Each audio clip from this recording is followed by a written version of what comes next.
ஜம்மு காஷ்மீர் மக்கள் ஜனநாயக கட்சியினுடைய தலைவர் முன்னாள் முதலமைச்சர் சகோதரி மெஹபூபா முஃப்தி அவர்களுடைய பேட்டி ஒளிபரப்பாச்சு.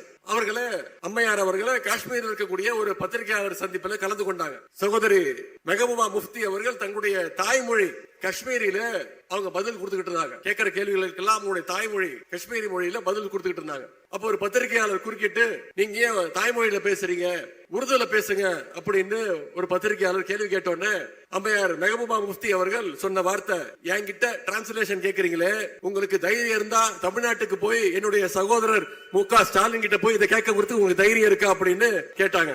தாய்மொழியில பேசக்கூடாதுன்னு என்கிட்ட சொல்றீங்களே, தமிழ்நாட்டில் போய் சொல்றதுக்கு உங்களுக்கு தைரியம் இருக்கான்னு பத்திரிகையாளரை பார்த்து முன்னாள் முதலமைச்சர் அவர்கள் கேட்டுக்கிறாங்க. பழைய அடிமைகள் புதிய அடிமைகள் எத்தனை பேரை கூட்டிட்டு வந்தாலும் தமிழ்நாடு என்னைக்குமே தலைவர் சொல்வது மாதிரி டெல்லிக்கு அவுட் ஆஃப் கண்ட்ரோல் தான்.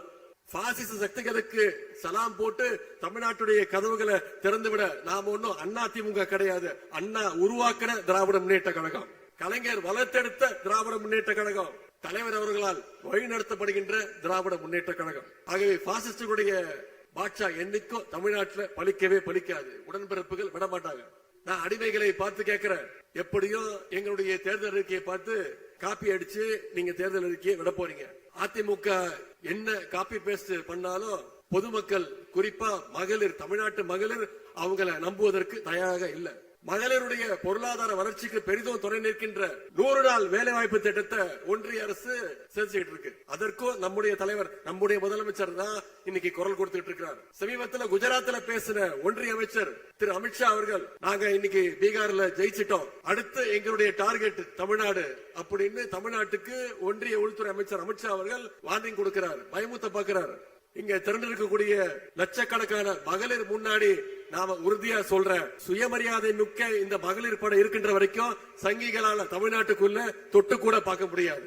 கடந்த 14ஆம் தேதி திருவண்ணாமலையில தலைவருடைய கட்டளையின் பேர்ல இளைஞர் அணி நிர்வாகிகள், அது வடக்கு மண்டல நிர்வாகிகள் சந்திப்பு கூட்டத்தை 14ஆம் தேதி திருவண்ணாமலையில வெற்றிகரமாக நடத்தி காட்டினோம். கிட்டத்தட்ட 1,30,000 இளைஞர் அணி நிர்வாகிகள் அந்த சந்திப்பு கூட்டத்தில் கலந்து கொண்டு ஒரு மாநாடு போல அந்த நிகழ்ச்சி நடந்தது.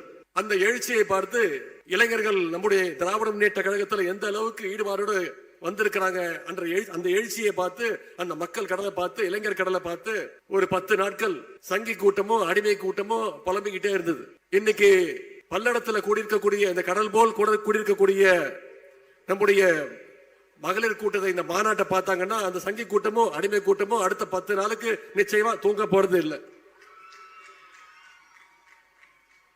நம்முடைய தலைவர்களுடைய நல்லாட்சிக்கோ தலைமைக்கோ மகளிர் மத்தியில் கிடைக்கக்கூடிய அந்த வரவேற்புக்கு இந்தியாவில் இருக்கக்கூடிய அனைத்து மகளிருக்குமான உரிமை குரலாக நம்முடைய கழக தலைவருடைய குரல் இன்னைக்கு ஒலித்துக் கொண்டிருக்கிறது.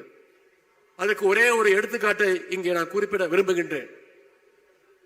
2 நாளா சோசியல் மீடியால இங்க வந்திருக்கக்கூடிய சகோதரிகள் நீங்க பார்த்திருப்பீங்க. சோசியல் மீடியால ஒரு வீடியோ மிகுந்த வைரலாக போய்கொண்டிருந்தது, அதிகம் ஷேர் செய்யப்பட்டது, தொலைக்காட்சிகள்ல ஒளிபரப்பப்பட்டுச்சு. ஜம்மு காஷ்மீர் மக்கள் ஜனநாயக கட்சியினுடைய தலைவர் முன்னாள் முதலமைச்சர் சகோதரி மெஹபூபா முஃப்தி அவர்களுடைய பேட்டி ஒளிபரப்பாச்சு. அவர்களே அம்மையார் அவர்களே காஷ்மீரில் இருக்கக்கூடிய ஒரு பத்திரிகையாளர் சந்திப்பில் கலந்து கொண்டாங்க.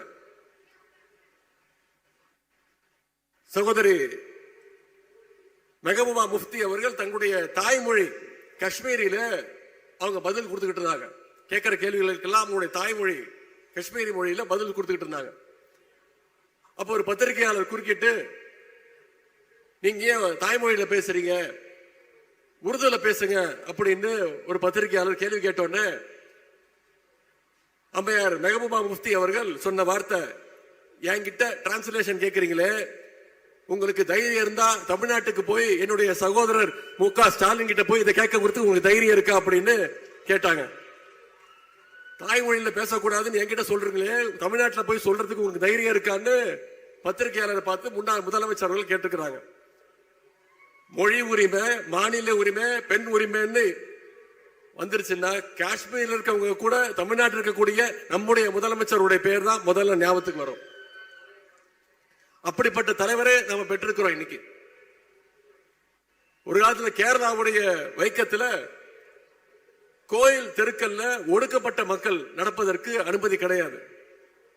அப்படிப்பட்ட ஒரு நிலைதான் இருந்துச்சு. கிட்டத்தட்ட 101 ஆண்டுகளுக்கு முன்பு 1924ஆம் ஆண்டு அந்த கொடுமையை எதிர்த்து போராடினவர் தான் தந்தை பெரியார் அவர்கள். அப்பொழுது அவர் கைது செய்யப்பட்டார். அந்த போராட்டத்தை முடக்கிறதுக்காக தந்தை பெரியார் அவர்களை கைது செஞ்சாங்க. பெரியாரை கைது செஞ்சுட்டா அந்த போராட்டம் நீர்த்து போயிருந்து அப்ப இருந்த அரசாங்கம் நம்பிச்சு. ஆனா பெரியாரை கைது செய்த உடனே அந்த போராட்டத்தை தந்தை பெரியாருடைய மனைவி அன்னை நாகம்மையார் அவர்கள் கையில் எடுத்து அதை வெற்றிகரமா நடத்தி காட்டினாங்க. இப்படி திராவிட இயக்கத்துடைய தொடக்கம் முதலே இந்த இயக்கத்திற்காக ஏராளமான மகளிர் தங்களுடைய வாழ்வை அர்ப்பணிச்சிருக்கிறாங்க, உழைச்சிருக்கிறாங்க. அத்தகைய பெருமை மிகு மகளிருடைய தொடர்ச்சியாகத்தான் இங்க வந்திருக்கக்கூடிய அத்தனை சகோதரிகள் உங்க அத்தனை பேரையும் நான் பார்க்கிறேன். இன்னும் சொல்ல போனா தந்தை பெரியாருக்கு அவருடைய தந்தை பெரியாருங்கிற பேரை பட்டத்தை பெற்றுக் கொடுத்தது வச்சது இங்க வந்திருக்கக்கூடிய மகளிர் தான். தந்தை பெரியார் வழியில பேரறிஞர் அண்ணா காட்டின வழியில கலைஞர் காட்டின வழியில இன்னைக்கு நம்முடைய தலைவர் அவர்கள் ஏராளமான திட்டங்களை கொடுத்துட்டு இருக்கிறார். பேரறிஞர் அண்ணா தான் சுயமரியாதை திருமணங்களுக்கு செல்லும்னு சட்டத்தை கொண்டு வந்தார். கலைஞர் அவர்கள் தான் இந்தியாவிலே முதன்முறையாக காவல்துறையில மகளிருக்கு பணி வாய்ப்புகளை ஏற்படுத்தி கொடுத்தாங்க. அது மட்டும் இல்ல, அரசு தொடக்க பள்ளியில மகளிர் மட்டும்தான் ஆசிரியர்கள் வரணும்னு அந்த சட்டத்தை ஏற்றினாங்க. இந்தியாவிலேயே முதன்முறையா 1989ஆம் ஆண்டுல பெண்களுக்கு குடும்ப சொத்துல சம உரிமைன்னு சட்டத்தை கொண்டு வந்தவர் முத்தமிழ் டாக்டர் கலைஞர் அவர்கள். 30 ஆண்டுகளுக்கு பின்பு 2018ஆம் ஆண்டு கலைஞர் கொண்டு வந்த அந்த சட்டத்தை ஒத்துக்கிட்டு இன்னைக்கு ஒட்டுமொத்த இந்தியாவிலும் அந்த சட்டத்தை ஏத்துக்கிட்டு இருக்கு. அதே மாதிரி இந்தியாவிலே முதன்முறையாக மகளிர் சுய உதவி குழுக்களை உருவாக்குனதும் டாக்டர் கலைஞருடைய ஆட்சியில தான். அதே மாதிரி உள்ளாட்சி அமைப்புகள்ல பெண்களுக்கு இடஒதுக்கீடு கொடுத்தது டாக்டர் கலைஞருடைய ஆட்சியில. அதை 50% உயர்த்தி கொடுத்தது நம்முடைய முதலமைச்சர் அவர்கள் நம்முடைய திராவிட மாடல் ஆட்சியில.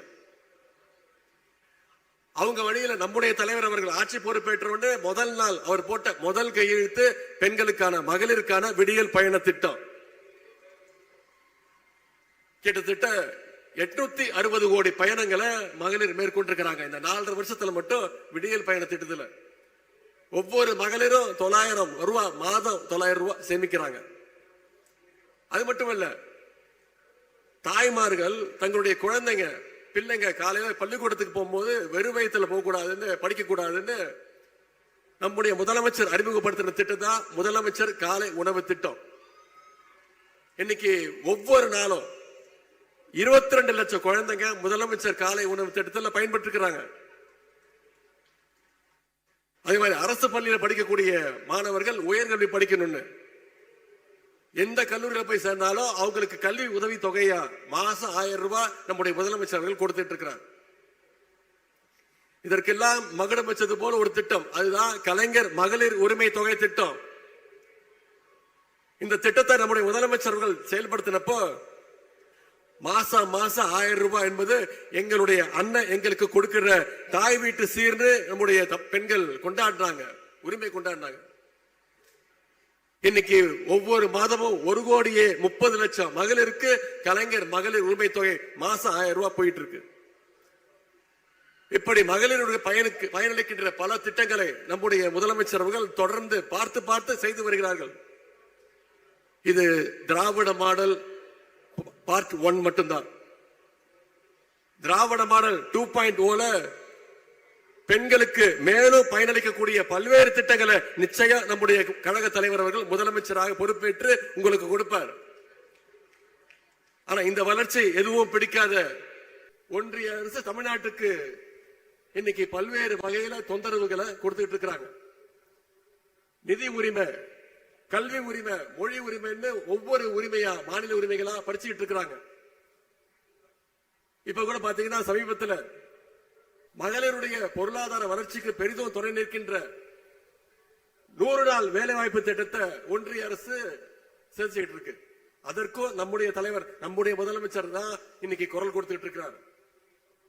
சமீபத்தில் குஜராத்தில் பேசின ஒன்றிய அமைச்சர் திரு அமித்ஷா அவர்கள், நாங்க இன்னைக்கு பீகார்ல ஜெயிச்சிட்டோம், அடுத்து எங்களுடைய டார்கெட் தமிழ்நாடு அப்படின்னு தமிழ்நாட்டுக்கு ஒன்றிய உள்துறை அமைச்சர் அமித்ஷா அவர்கள் வார்னிங் கொடுக்கிறார், பயமுத்த பார்க்கிறார். இங்க திரண்டிருக்கக்கூடிய லட்சக்கணக்கான மகளிர் முன்னாடி நாம உறுதியா சொல்ற, சுயமரியாதை மிக்க இந்த மகளிர் படம் இருக்கின்ற வரைக்கும் சங்கிகளால தமிழ்நாட்டுக்குள்ள தொட்டு கூட பார்க்க முடியாது. தமிழ்நாடு என்பது தந்தை பெரியார் அவர்கள் உருவாக்கிய சமத்துவ பூங்கா. இங்கே அமைதியும் சகோதரத்துவமும் மத நல்லிணக்கமும் தான் என்னைக்கும் நினைச்சு நிற்கும். இந்த அமைதி பூங்காவுக்குள்ள அத்துமீறி நுழையணும்னா பாசிச சங்கில் நினைச்சாங்கன்னா அவங்கள எப்படி விரட்டி அடிக்கணும்ன்ற அந்த ட்ரிக் நம்முடைய தலைவர் அவர்களுக்கு தெரியும். தமிழ்நாட்டுடைய அமைதியை சீர்குலைக்க ஒருபோதும் நாம் அனுமதிக்க மாட்டோம். பாசிச சக்திகளுக்கு சலாம் போட்டு தமிழ்நாட்டுடைய கதவுகளை திறந்துவிட நாம ஒன்னும் அதிமுக கிடையாது. அண்ணா உருவாக்கின திராவிட முன்னேற்ற கழகம், கலைஞர் வளர்த்தெடுத்த திராவிட முன்னேற்ற கழகம், தலைவர் அவர்களால் வழிநடத்தப்படுகின்ற திராவிட முன்னேற்ற கழகம். ஆகவே பாசிஸ்டுடைய பாட்சா என்னைக்கும் தமிழ்நாட்டில் பலிக்கவே பலிக்காது. உடன்பிறப்புகள் விடமாட்டாங்க. பாசிஸ்டுகள் இன்னைக்கு பழைய அடிமைகள் புதிய அடிமைகள் எத்தனை பேரை கூட்டிட்டு வந்தாலும் தமிழ்நாடு என்னைக்குமே தலைவர் சொல்வது மாதிரி டெல்லிக்கு அவுட் ஆஃப் கண்ட்ரோல் தான். இன்னைக்கு நம்முடைய தலைவர் அவர்கள் கழகத்துடைய துணை பொதுச் செயலாளர் அத்தை கனிமொழி கருணாநிதி அவங்க தலைமையில் ஒரு குழு அமைச்சிருக்கிறாங்க, தேர்தல் அறிக்கை தயாரிப்பு குழு. அந்த குழு தமிழ்நாடு முழுக்க பயணிச்சு மக்களை சந்திச்சு அவங்களுடைய கோரிக்கைகள், குறிப்பா மகளிருடைய தேவைகள் எல்லாம் உணர்ந்து ஒரு தேர்தல் அறிக்கையை தயாரிக்க இருக்கிறாங்க. இன்னைக்கு திராவிட முன்னேற்ற கழகம் அந்த குழு அமைச்சோன்னு அண்ணா திராவிட முன்னேற்ற கழகம் போட்டிக்கு ஒரு குழு அறிவிச்சிருக்கிறாங்க, தேர்தல் அறிக்கை குழுன்னு. நான் அடிமைகளை பார்த்து கேட்கிறேன், எப்படியும் எங்களுடைய தேர்தல் அறிக்கையை பார்த்து காப்பி அடிச்சு நீங்க தேர்தல் அறிக்கையை விட போறீங்க. அதிமுக என்ன காப்பி பேஸ்ட் பண்ணாலும் பொதுமக்கள், குறிப்பா மகளிர், தமிழ்நாட்டு மகளிர் அவங்களை நம்புவதற்கு தயாராக இல்லை. ஏன்னா திராவிட முன்னேற்ற கழகத்தான் என்னைக்கும் சொல்வதை செய்கின்ற அரசாகவும் செய்வதை சொல்லுகின்ற அரசாகவும் நம்முடைய திராவிட மாடல் அரசு செஞ்சு காட்டி இருக்கு. பெண்களுடைய வாழ்க்கை முன்னேற வேண்டும் என்று அவர்களுடைய இடத்தில் இருந்து யோசிச்சு பார்த்து உழைக்கின்ற இயக்கம் திராவிட முன்னேற்ற கழகம். எனவே தமிழ்நாட்டு மகளிர் எப்பொழுதுமே கழகத்தின் பக்கம் உறுதியா நிற்பீங்க. அதற்கு இங்க கூடியிருக்கக்கூடிய இந்த கடல் போல கூடியிருக்கக்கூடிய இந்த மாநாடு சாட்சி. வருகின்ற 2026 சட்டமன்ற தேர்தலில் மீண்டும் கழக அரசு அமைய இங்கு இருக்கக்கூடிய மகளிர் நீங்க உங்களுடைய ஆதரவையும் உழைப்பையும் நீங்க கொடுக்கணும். அரசினுடைய சாதனைகளையும் திட்டங்களையும் உங்களுடைய நண்பர்கள், உங்களுடைய உற்றார் உறவினர்கள்ட்ட எடுத்து சொல்லணும். குறிப்பா எஸ்ஐஆர் திட்டத்தினால கிட்டத்தட்ட 1 கோடி வாக்காளர்கள் நீக்கி இருக்காங்க. வரைவு வாக்காளர் பட்டியலில் உங்களோட பேர் இருக்கான்னு முதல்ல செக் பண்ணுங்க. உங்க பேர் மட்டும் இல்ல, உங்களுடைய குடும்பத்தினர் பேர், உங்களுக்கு தெரிஞ்சவங்க, உங்களுடைய நண்பர்கள் பேரெல்லாம் இருக்கான்னு செக் பண்ணுங்க. ஒருவேளை இல்லைன்னா கழகத்துடைய BLA 2க்களை அணுகி உங்களுடைய பெயர்களை சேர்ப்பதற்கான அந்த விண்ணப்ப படிவங்களை நீங்க கொடுக்கணும். வருகின்ற ஜனவரி 18ஆம் தேதி வரைக்கும் நமக்கு நேரம் இருக்கு. தகுதியான ஒரு வாக்காளருடைய பெயர் கூட விடுபட்டு கூடாது. குறிப்பா மகளிர், உங்களுடைய ஒவ்வொரு வாக்கும் மிக மிக முக்கியம். உங்க வாக்கு உங்களுடைய கடமை மட்டுமல்ல, அது உங்களுடைய உரிமை. 2026 தேர்தல் அடிமைகளையும் பாசிஸ்டுகளையும் மீண்டும் நாம ஓட ஓட விரட்டி அடிக்க வேண்டிய தேர்தல். 7வது முறையாக கழக ஆட்சி அமைக்கணும்னா, 2வது முறையாக நம்முடைய தலைவர் மீண்டும் முதலமைச்சர் நாற்காலியில் உட்காரணும்னா, இங்க வந்திருக்கக்கூடிய மகளிர் நீங்க அத்தனை பேரும் ஒரு சபதம் எடுத்தாக வேண்டும். அடுத்த 100 நாட்கள் களத்தில் இறங்கி அந்த பிரச்சாரத்தை தமிழ்நாட்டு மக்கள், ஏன் உதயசூரியன் சின்னத்திற்கு நம்முடைய தலைவர் தலைமையிலான அந்த கூட்டணிக்கு வெற்றி பெற வைக்க வேண்டும் என்ற அந்த பிரச்சாரத்தை மக்கள் மத்தியில் நீங்கள் கொண்டு போய் சேர்க்க வேண்டும். அதற்கு இந்த மேற்கு மண்டல மகளிர் அணி மாநாடு ஒரு அடித்தளமாக அமைய வேண்டும் என்று கேட்டுக்கொண்டு, வெல்வோம் 200 படைப்போம் வரலாறு என்று கூறிக்கொண்டு இந்த வாய்ப்புக்கு நன்றி கூறி விடைபெறுகின்றேன். நன்றி, வணக்கம்.